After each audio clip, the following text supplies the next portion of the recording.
邀請我哋李洪金曲妙韻義工隊過嚟唱歌俾各位老友記聽，係一個好好嘅體驗。我比其他你哋在座各位師兄師姐咧就啱好多啦，因為我冇你哋10幾20年嘅經驗，我都係啱啱唱咗歌2年啫。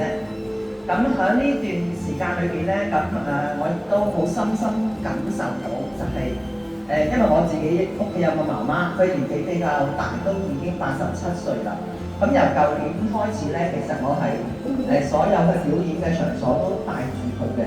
咁盡量只要唔係落雨天咧，都一齊行，一齊去聽歌同埋唱歌。咁有啲時候我係純粹係聽歌，就算我冇去表演，我都可以帶佢聽歌，因為佢後生係好中意唱歌嘅。咁係一個好好嘅一個時間俾我享受下音樂咯。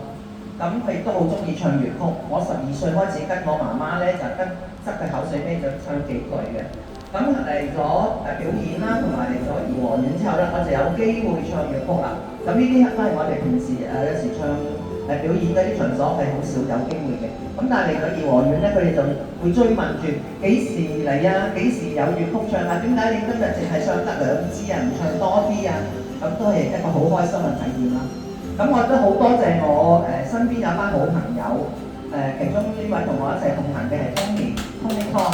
咁我哋一班好好嘅歌友，佢哋都願意同我一齊嚟到頤和園做唱歌表演啦，同埋去其他老人院啊、護老院啊去到做表演嘅。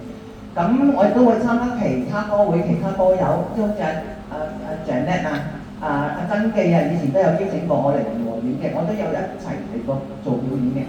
咁喺呢段時間咧，其實亦都有啲歌會歌友咧，佢哋都會邀請我去大陸、深圳。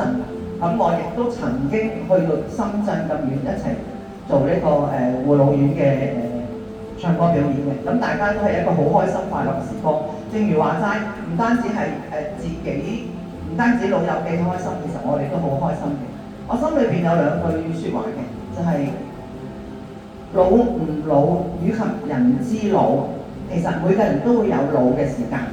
咁喺呢段時間裏面咧，其實我哋都好希望好得到其他朋友、其他社區嘅支援啦，其他朋友嘅一啲關懷關顧，咁係一個好開心嘅時刻。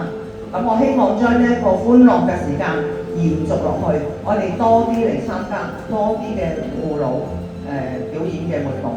咁希望藉著我哋啲少少嘅才藝、少嘅才藝，帶俾老人家係有開心歡樂嘅時光，呢個時光我哋希望係永遠延長落去。多謝各位，我願意向各位師兄師姐多多學習，亦都多謝頤和園，亦都多謝頤和園邀請我哋，讓我哋有呢個機會。多謝晒。好。